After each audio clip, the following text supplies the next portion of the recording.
In today's video, we are learning about momentum.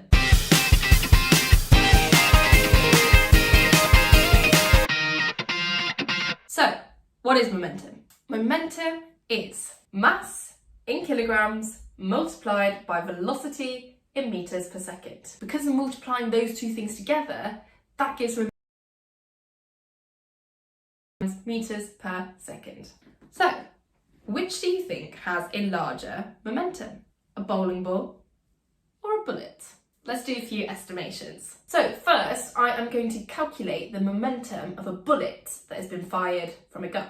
I'm going to assume it roughly has a mass of 20 grams, so that is 0.02 kilograms, and it leaves that gun at a speed of roughly 200 meters per second. So its momentum is mass times velocity. 0.02 times 200 is 4 kilogram meters per second. Okie dokie, and what about the bowling ball? Well, don't know about you lot, but I find bowling balls to be quite heavy, and they are roughly 3 kilograms. And what kind of speed do they travel at? Well, mine go quite slowly, if at all, but we're going to estimate 6 meters per second. So my bowling ball has a momentum of 3 times 6 is 18 kilogram meters per second. So my bowling ball has a bigger momentum in those estimates than my bullet.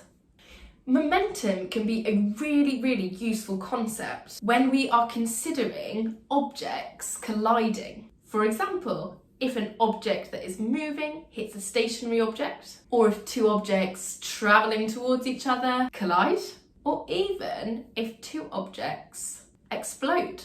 These scenarios all involve objects that are in contact with each other. And by doing some calculations, we can figure out what is going to happen to these two objects once they have collided. We are going to do it by using the law of conservation of momentum. And that law states that the total momentum before a collision is equal to the total momentum after the collision. And we're going to have a look at 3 different examples. Strap yourselves in. Okay, example number 1. We have a stationary ball of mass 0.2 kilograms and a ball of mass 0.3 kilograms moving at 5 meters per second to the right. After the two balls collide, the ball with a mass of 0.3 kilograms moves off at a velocity of 2 meters per second to the right. What is the velocity of the 0.2 kilogram ball? Now, before you do anything, you need to decide on a direction that is positive. So for me, I'm going to decide that velocities to the right are positive. Remember, velocity is a vector, so direction is really important. Next step is to calculate the momentums before the collision. So for the 0.3 kilogram ball, we have 0.3 times 5 is 1.5 kilogram meters per second. And for the 0.2 kilogram ball, we have 0.2 times 0 is 0.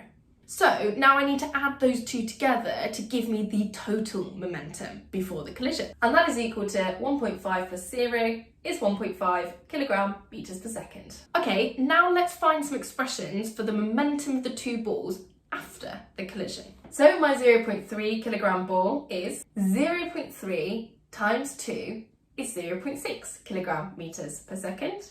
And my 0.2 kilogram ball is 0.2 times v, the velocity that I'm looking for.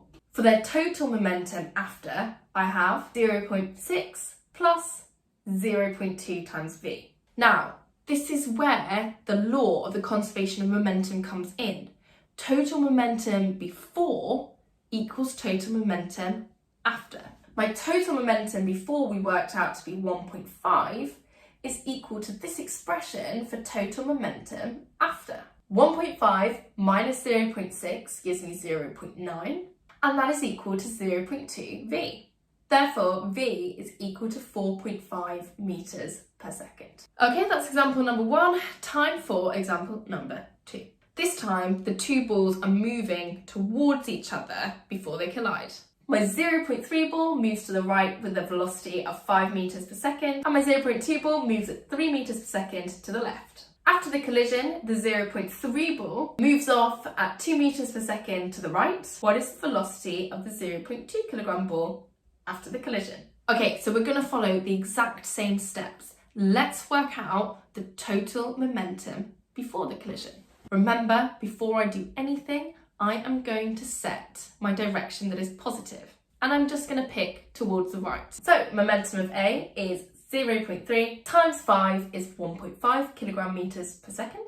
And momentum of B is 0.2 times minus 3, because this ball is moving to the left, is equal to minus 0.6 kilogram meters per second. Okay, so adding them together, I have 1.5 plus minus 0.6 gives me 0.9 kilogram meters per second in total. Okay, now time to work out the total momentum after.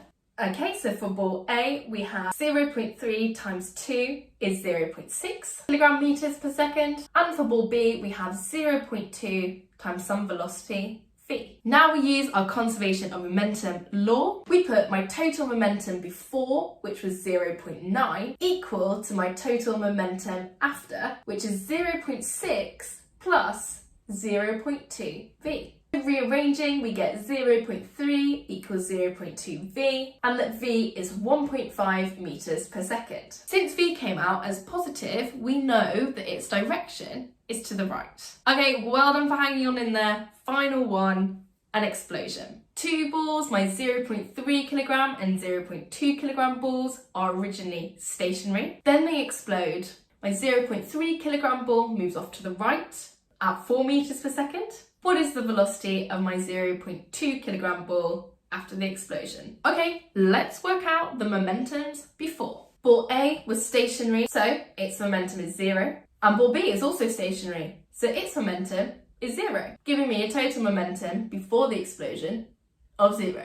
That's a lot of zeros and not a lot of seconds. Now for the momentums after. For the 0.3 kilogram ball, we have 0.3 times 4 is 1.2 kilogram meters per second. And for ball B, we have 0.2 times some velocity v. Okay, our conservation momentum law. Total momentum before, which was 0, equals total momentum after 1.2 plus 0.2 v. Rearranging, we get minus 1.2 equals 0.2 v. And so v is minus 6 meters per second. That minus sign tells us that ball B moved off towards the left. Okay, thanks for watching. If you enjoyed the video, please do like and subscribe. Download the notes for those worked examples.